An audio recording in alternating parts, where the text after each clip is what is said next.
Bonjour, bienvenue à cette deuxième capsule sur les paroles de Jésus à la croix.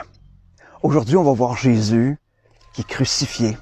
On sait que Jésus a été crucifié entre deux malfaiteurs, l'un à sa droite, l'autre à sa gauche.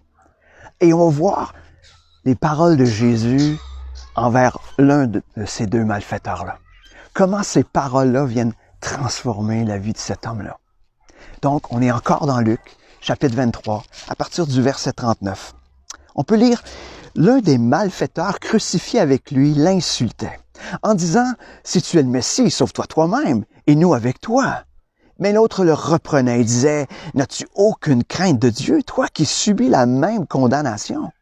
Pour nous, ce n'est que justice, puisque nous recevons ce qu'ont mérité nos actes.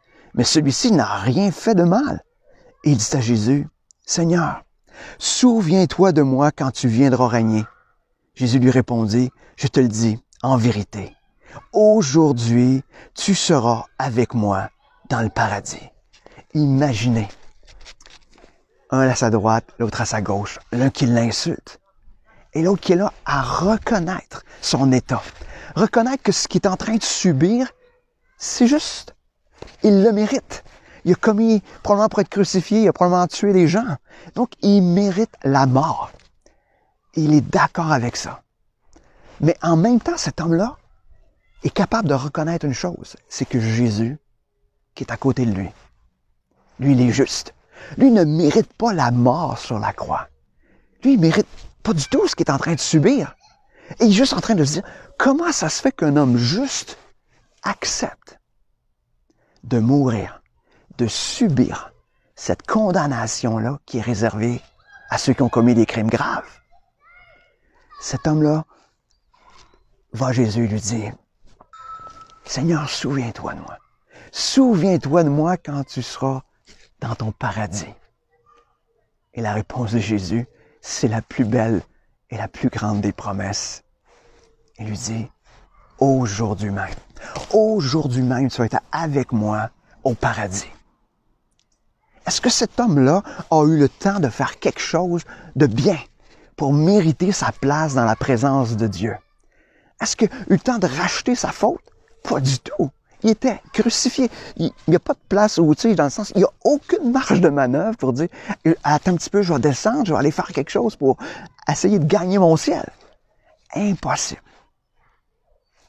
Mais la seule chose qui a permis à cet homme-là d'aller au ciel ou d'être réconcilié avec Dieu, c'est qu'il a reconnu que Jésus, le juste, mourait à sa place, mourait pour le pardon de ses péchés. Cet homme-là a reconnu qui était Jésus, qu'il était Dieu, qu'il était juste. De la même manière pour nous. C'est pas avec ce qu'on va faire ou qu'on ne fera pas qui va nous mériter cet accès auprès du Père. Pas du tout. C'est parce qu'on va reconnaître que Jésus est le Sauveur, que Jésus est mort pour les péchés.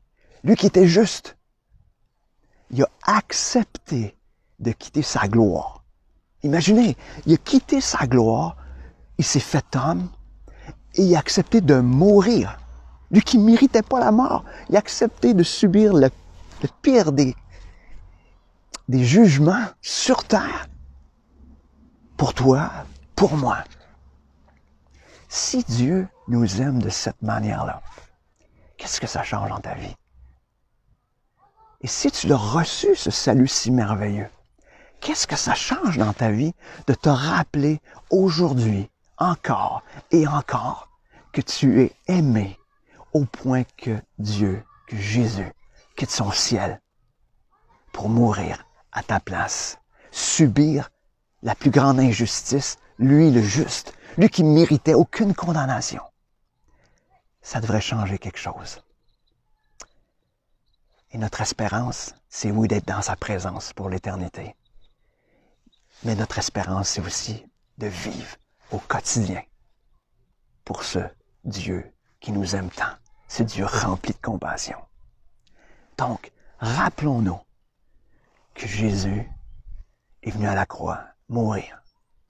Et la seule chose qu'on a à faire, c'est de reconnaître qu'il fait pour nous. par amour, tout simplement. Lui le juste pour nous, des gens qui méritaient la condamnation. Qu'est-ce que ça change? Sur ce, bonne réflexion.